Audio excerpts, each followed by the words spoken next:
Hi hello welcome to our channel. నేను మీ Saritha. Present నాతో పాటు రాజకీయ విశ్లేషకులు రాజేష్ అప్పసాని గారు ఉన్నారు. వారితో మాట్లాడదాం. నమస్తే సార్. నమస్తే అమ్మా. సార్, 7 ఐఏఎస్లు జగన్ ఆదేశాలకు జీ హుజూర్ అన్నందుకు వాళ్ళు ఎలాంటి పర్యవసానాలను ఎదుర్కోబోతున్నారు, అలాగే చంద్రబాబు గారికి ఇది కన్ఫర్మ్ అయినందుకు ఆయన ఎలా రియాక్ట్ అవబోతున్నారు? ఇప్పుడు వాస్తవంగా జగన్మోహన్ రెడ్డి గారి పాలనా హయాంలో ఆయన ప్రభుత్వం ఒక విప్లవాత్మకమైన డెసిషన్ తీసుకుంది, నిర్ణయం అమల్లోకి తీసుకొచ్చింది. అదేంటి అంటే రాష్ట్ర ఆవిర్భావం నాటి నుంచి కూడా భూమి లేని పేదలకి గత ప్రభుత్వాలన్నీ కూడా వాళ్ళు వ్యవసాయం చేసుకోవడానికి అనువుగా భూమి లేని పేదలను ఐడెంటిఫై చేసి వాళ్ళకి భూ పంపిణీ చేస్తూ వచ్చారు. ఈ భూ పంపిణీ చేసే ప్రక్రియలో ఏంటంటే భూమి లేని నిరుపేదలకి భూమి హక్కు కల్పిస్తూ ఉన్నాం. ఆ కల్పించిన భూమి వాళ్ళ నిరక్షరాస్యతను అడ్వాంటేజ్గా తీసుకోనో, వాళ్ళ అమాయకత్వాన్ని అడ్వాంటేజ్గా తీసుకోనో సమాజంలో ఆర్థికంగా స్తోమత ఉన్న వాళ్ళు, తెలుగుగలాల్లో ఆ భూమిని కొట్టేయకుండా ఉండటం కోసం ఏం చేశారంటే అసైన్మెంట్ ల్యాండ్ యాక్ట్ తీసుకొచ్చారు 1977లో. ఆ యాక్ట్ ఏంటి అంటే ప్రభుత్వ పరంగా ఎవరికైనా ఒక భూమి అసైన్ చేసినప్పుడు వాళ్ళకి ఆ భూమి అనుభవించే హక్కు ఉంటుంది, వ్యవసాయం చేసుకొని దాని మీద ఫలం తీసుకునే హక్కు ఉంటుంది తప్ప భూమి అమ్ముకునే హక్కు ఉండదు. అంటే ఆ హక్కు సీజ్ చేసేయటం ద్వారా శాశ్వతంగా ఆ కుటుంబానికి ఆ భూమి చెందుండే విధంగా ప్రభుత్వాలు జాగ్రత్త పడ్డాయి. ఎవరికైతే భూమి లేదు అని చెప్పని వాళ్ళ భూమి ఇస్తున్నారో లైఫ్ లాంగ్ వాళ్ళు కానీ వాళ్ళ పిల్లలు కానీ ఆ భూమిని అనుభవించి దాంట్లో వ్యవసాయం చేసుకొని బతకటం కోసం వాళ్ళు అమ్ముకునే హక్కు లేకుండా సీజ్ చేశారు. ఇది 1977లో తీసుకొచ్చిన యాక్ట్. జగన్మోహన్ రెడ్డి గారి ప్రభుత్వం ఒక వినూత్న ప్రతిపాదనతోటి ముందుకు వచ్చింది. వీళ్ళు ఏమని ప్రతిపాదించారు, 20 సంవత్సరాల పాటు కనుక ఆ విధంగా వాళ్ళకి అసైన్ చేసి ఉంటే వాళ్ళకి ఫ్రీ హోల్డ్ సర్టిఫికేట్ ఇస్తాం మేము, వాళ్ళు దాన్ని అమ్మేసుకోవచ్చు.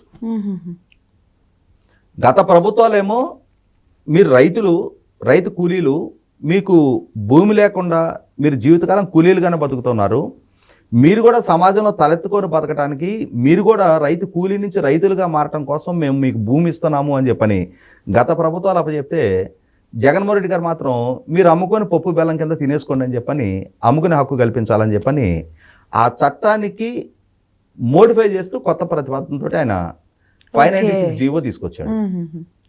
డిసెంబరు 2023లో ఈ జీవో వచ్చింది.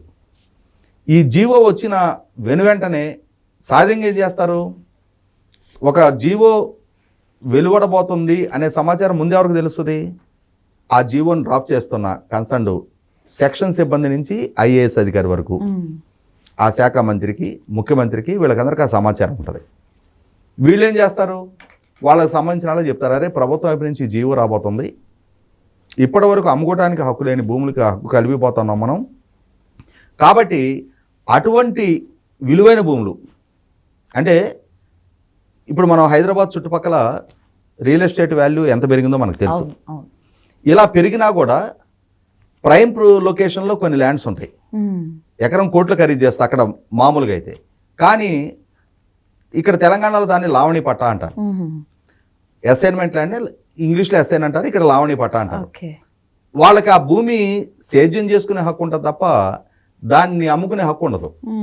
దాంతో ఏమవుతుంది, మామూలు విడి పట్టా భూమి అమ్ముకునే వెసులుబాటు ఉన్నదైతే ఎకరం 10 కోట్లు ఖరీదు చేసేదైనా సరే వీళ్ళకి అమ్ముకునే హక్కు లేని మూలన దాన్ని ఏం చేయలేరు, దాంట్లో మొక్కలు పెట్టుకొని వ్యవసాయం చేసుకోవటం తప్ప.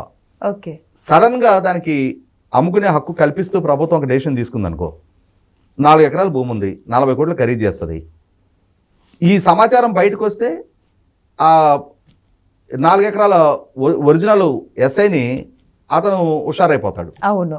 కానీ అందుకని ఏం చేస్తారంటే ఈ అధికారంలో ఉన్న వాళ్ళు సమాచారం బయటికి రానివ్వకుండా అతన్ని అప్రోచ్ అవుతారు, అరే బాబు నీ భూమి నువ్వు అమ్ముకోలేకపోతున్నావు కదా, నీకు ఎకరానికి 1 కోటి రూపాయలు ఇస్తాం, మాకు ఇచ్చేయి. అదేం సారు, ఇది లావణి పట్టా కదా, ఆమె నీకు వీలు లేదు కదా, మరి నువ్వేంది 1 కోటి రూపాయలకి ఇస్తా అంటున్నావు, మేము చూసుకుంటాం అమ్మాయి అన్నీ, నీకెందుకు, నీకైతే ఎకరానికి 1 కోటి రూపాయలు 4 కోట్లు ఇచ్చేస్తాం, అసలు అమ్ముకోవడానికి ఆస్కారం లేని దానికి 4 కోట్లు దక్కుతున్నాయి కదా అని చెప్పని అమాయకుడు ఉంటే కొంతమంది ఆలోచిస్తారు, ఇప్పుడు ఎందుకు వస్తున్నారు వీళ్ళు సడన్ గా, ఇన్ని సంవత్సరాలు ఎవరు రాలేదే, మనకు హక్కు లేదని చెప్పని మన మొహం కూడా ఎవరు చూడలేదే, ఇప్పుడు సడన్గా ఎందుకు వస్తున్నారు అని చెప్పని కొంతమంది అలర్ట్ అవుతారు. అప్పుడు వాళ్ళు ఎంక్వైరీ చేయడం మొదలు పెడితే గవర్నమెంట్లోంచి ఏదో జీవో రాబోతుందని తెలుస్తుంది, వాళ్ళు ఆగిపోతారు. ఈ తెలియని అమాయకులు ఉంటారు, వాళ్ళు ఏం చేస్తారు, 4 కోట్లు వస్తే చాలమ్మని చెప్పని సంతకం పెట్టేస్తారు. అట్లా అగ్రిమెంట్లు చేసుకుంటారు. చేసుకొని మెల్లగా జీవోని బయటికి తెచ్చారు, పాస్ చేసుకున్నారు. వీళ్ళు అమాయకులు కదా, వాళ్ళేం డబ్బు గలాళ్ళు, పొలిటికల్గా పవరు ఇన్ఫ్లుయెన్స్ అన్నీ ఉన్నాళ్ళు. సో మొత్తం అగ్రిమెంటే కదా సార్, నాకు జీవో వచ్చింది ఇప్పుడు నేను ఇవ్వను అని అడ్డం తిరిగే వాళ్ళు ఉంటారు కొంతమంది. కొంతమంది మాట కట్టుబడి ఏమో ఆ సార్తో మనం ఒప్పందం చేసుకున్నాం కదా, మనకు పైసలు ఇచ్చిండు కదా అని చెప్పని నిజాయితీగా ఉండే వాళ్ళు ఉంటారు. మనం ఆ రోజు ఒక మాట ఇచ్చేసినాం అని చెప్పని వాళ్ళు ఉంటారు. కొంతమంది కఠినంగా ఉండేవాళ్ళు ఉంటారు. అట్లా ఏమైనా సరే ఓవరాల్గా ఈ కొద్ది స్పాన్లో అంటే 2023 డిసెంబర్ నుంచి మళ్ళీ కొత్త గవర్నమెంట్ ఏర్పడే లోపు 13.5 లక్షల ఎకరాలు ఫ్రీ హోల్డ్ సర్టిఫికెట్లు అయినాయి స్టేట్ వైడ్గా. అందులో మరి సహజంగానే కొత్త గవర్నమెంట్ వచ్చినాక అరే ఇంత షార్ట్ స్పాన్లో ఇన్ని లక్షల ఎకరాలు చేసుకున్నారు, ఇవన్నీ ఫెయిర్గా జరిగినాయనా, అసలు ఎస్ఎన్ఈస్కి దక్కినాయి ఇవి అని చెప్పని దాని మీద ఎంక్వైరీ చేశారు. చేస్తే అందులో 5,75,000 ఎకరాలు ఇర్రెగ్యులర్ ఫ్రీ హోల్డ్ సర్టిఫికెట్లు. అంటే వాటిలో రకరకాలు ఉన్నాయి, గవర్నమెంట్ పోరంబోకులకి ఇచ్చేశారు. అసలు పలానా వ్యక్తికి గవర్నమెంట్ అసైన్ చేసింది అనే రికార్డు లేకపోయినా కూడా అతనికి అసైన్ అయినట్టు, అతనికి 20 ఏళ్ళ నుంచి అతని పొజిషన్ ఉన్నట్టు ఫ్రీ హోల్డ్ సర్టిఫికెట్ ఇచ్చారు. తీరా చూస్తే అది గవర్నమెంట్ పోరంబోకు. 2,60,000 ఎకరాలు అందులో ప్రత్యేకంగా అసలు ఎటువంటి రికార్డు లేని భూములకి ఫ్రీ హోల్డ్ సర్టిఫికెట్లు ఇచ్చారు. ఈనా భూములకి ఇచ్చారు, దేవాలయ భూములకి ఇచ్చారు, గవర్నమెంట్ పోరంబోకులకి ఇచ్చారు. ఇట్లా ఎవరికి ఇన్ఫ్లుయెన్స్ ఉంటే వాళ్ళకు అనుకూలంగా ఎవరెవరు అక్కడ లోకల్గా ఉన్న లీడరు, ఈ డబ్బులు పెట్టుకునే వాళ్ళు, అలాగే అధికారుల సహకారం లేదు, ఇది ఎట్లా సాధ్యపడుతుంది?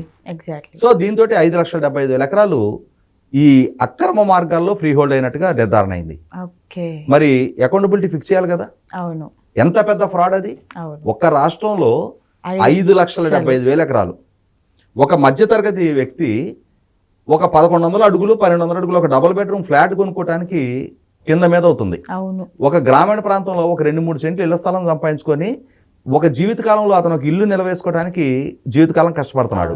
అటువంటిది 5,75,000 ఎకరాలు మరి ఈ విధంగా అన్యాక్రాంతం చేసుకున్నారు అన్నప్పుడు లోతైన విచారణ జరిపారు.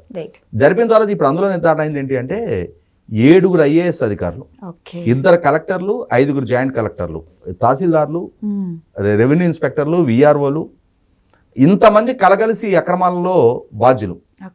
అంతిమ బెనిఫిషరీస్ లబ్ధి పొందిన వాళ్ళు వేరు, వాళ్ళకి సహకరించిన అధికారులు కొండవీటి చాంతాడంత లిస్ట్ ఉంది, ఇన్ని లక్షల ఎకరాలంటే. దీంట్లో నిర్ధారణ అవుతుంది ఏంటి అంటే 7 IAS అధికారులు ఇప్పుడు ఇన్వాల్వ్ అయ్యారు. మరి ఇప్పుడు ప్రాసిక్యూట్ చేయదగ్గ నేరాలు ఇవి. ఇన్ని లక్షల ఎకరాలు అన్యాక్రాంతం చేయటం, జీవోను వైలేట్ చేయటం అని అంటే క్రిమినల్ కాన్స్పిరసీతో చేసిన చర్యలు అవి.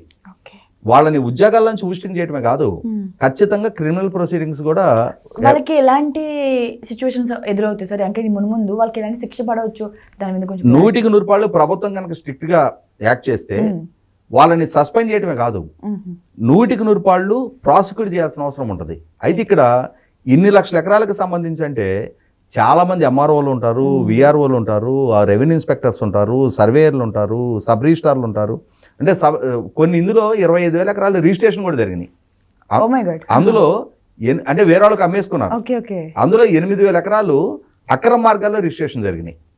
మరి అంటే ఆ రిజిస్ట్రార్లు, సబ్ రిజిస్ట్రార్లు కూడా బాధ్యులు అవుతారు. అంటే ఈ కొనుక్కున్నాళ్ళు, అమ్ముకున్నాళ్ళు, ఈ లావాదేవీలు చేసిన వాళ్ళు కాకుండా, బెనిఫిషరీసే కాకుండా అధికారులు కూడా. ఇప్పుడు బీయింగ్ ఏ సివిలియన్ నాకేదో ఆయాచితంగా ఎక్కడో దొరుకుతుంది అని అంటే నేను కకృతి పడతాం వేరు, కానీ నాకు అధికారులు సహకరిస్తున్నారు అని అంటే వాళ్ళు కూడా నాలాంటి తప్పుడు మోటివ్తో ఉన్నాళ్లే కదా. కాబట్టి ఇక్కడ నువ్వు ప్రభుత్వోద్యోగివి, నువ్వు ప్రభుత్వానికి జీతం తీసుకొని పనిచేస్తున్న పర్మనెంట్ ఎంప్లాయీ, నువ్వు తప్పు చేయడం వాడెవడో ఇండివిజువల్, వాడు బుద్ధి తక్కువ వాడు కకృతి పడ్డంటే అర్థం ఉంది. కానీ నువ్వు రెస్పాన్సిబుల్ ఎంప్లాయీ కదా, నువ్వు తప్పు చేయకూడదు కదా, నువ్వు బిజినెస్ రూల్స్ కి కట్టుబడి రూల్ ఆఫ్ లాకి లోబడి పనిచేయాలి కదా. కానీ నువ్వు తప్పు చేసావు అని అంటే నువ్వు అకౌంటబుల్, ఎందుకంటే ఇవాళ ఫైల్ మీద నీ సంతకం ఉంటుంది.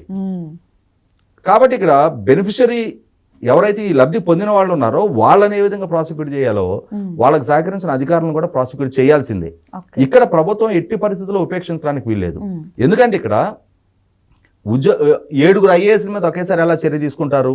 ఇంతమంది ఎంఆర్ఓల మీద అంటే ఎక్కువ మంది కలిపి ఎక్కువ క్వాంటిటీలో తప్పు చేస్తే అది జస్టిఫైడ్ కాదు కదా. ఇవాళ ఒక ఎంఆర్ఓ ఒక ఐఏఎస్ అధికారి కలిపి ఒక 10 ఎకరాలు తప్పు చేస్తేనే అది కేసు, ఇంతమంది కలిపి లక్షల ఎకరాల్లో చేశారు కాబట్టి అది కేసు కాకుండా పోద్దా? 100కి 100 పాళ్ళు కేసులు బుక్ చేయాల్సిందే. ఆ 5,75,000 ఎకరాలకు సంబంధించిన ఆ ఫ్రీ హోల్డ్ సర్టిఫికేట్ రద్దు చేయాల్సిందే. వాటిని మళ్ళీ గవర్నమెంట్ చుక్కల భూముల్లోకి చేర్చాల్సిందే. ఎట్టి పరిస్థితుల్లో ఈ విధమైన తప్పుడు ప్రాక్టీసెస్కి ఆస్కారం లేని నిర్ణయాలు ప్రభుత్వం జరగాల్సిందే. గతంలోనే ఇసుక అక్రమ తవ్వకాలకు సంబంధించి నేషనల్ గ్రీన్ ట్రిబ్యునల్కి 23 కలెక్టర్లు తప్పుడు నివేదికలు ఇచ్చారు అని చెప్పని నేషనల్ గ్రీన్ ట్రిబ్యునల్ బెంచ్ మీద ఆల్రెడీ 23 కలెక్టర్ల నుంచి వెళ్ళిన రిపోర్ట్స్ ఉన్నాయి. వాటి విషయంలోనే ఇప్పటికీ సుప్రీంకోర్టు దగ్గర నేషనల్ గ్రీన్ ట్రిబ్యునల్ దగ్గర కేసు విచారణ స్టేజ్లో ఉండగా ఇప్పుడు మళ్ళీ ఇంకొక 7 ఐఏఎస్ అధికారులకు సంబంధించిన ఆరోపణలు వస్తూ ఉన్నాయి. ఈ ఒక ఐఏఎస్ అధికారి తప్పు చేసినప్పుడే అతను చేసిన మొట్టమొదటి తప్పు విషయంలోనే ప్రభుత్వ పరంగా కనుక కఠినమైన చర్యలు తీసుకుంటే మరొక ఐఏఎస్ అధికారి ఇంకొక సందర్భంలో కూడా ఆ తప్పు చెయ్యకుండా మోర్ రెస్పాన్సిబుల్గా ఉండటానికి ప్రయత్నం జరుగుద్ది. వాళ్ళ విధులకి, రూల్ ఆఫ్ లాకి, బిజినెస్ రూల్స్కి లోబడి పనిచేయడానికి వాళ్ళు కూడా సిద్ధపడతారు. కానీ ఎప్పుడైతే వాళ్ళు చేసిన తప్పుల విషయంలో ప్రభుత్వ పరంగా ప్రాపర్ యాక్షన్స్ లేకుండా ప్రభుత్వ పరంగా కొంత పోనీలే అని చెప్పిన ఉదాసీనత ప్రదర్శిస్తున్నారో ఐఏఎస్ అధికారులు కూడా మేము ఏం చేసినా చలమణ అవుతుందిలే, మాకు దక్కిన ఈ ఉద్యోగం లైఫ్ లాంగ్ మాకు సెక్యూర్ అయి ఉంటుంది, మమ్మల్ని ఎవరేం చేయలేరనే ఒక రకమైన బరితెగింపు ధోరణి కారణమవుతా ఉంది. 100కి 100 పాళ్ళు ఇప్పుడు ఈ సంఘటన దృష్ట్యా ఈ 7 ఐఏఎస్ అధికారుల నేతృత్వంలో వాళ్ళు కూడా జరిగిన ఈ తప్పులో భాగస్వాములు అయ్యారని చెప్పని ప్రూవ్ అవుతున్న సందర్భంగా ఖచ్చితంగా ప్రభుత్వ పరంగా వాళ్ళ మీద చర్యలు తీసుకొని తీరాల్సిందే. Right, thank you sir, thank you so much.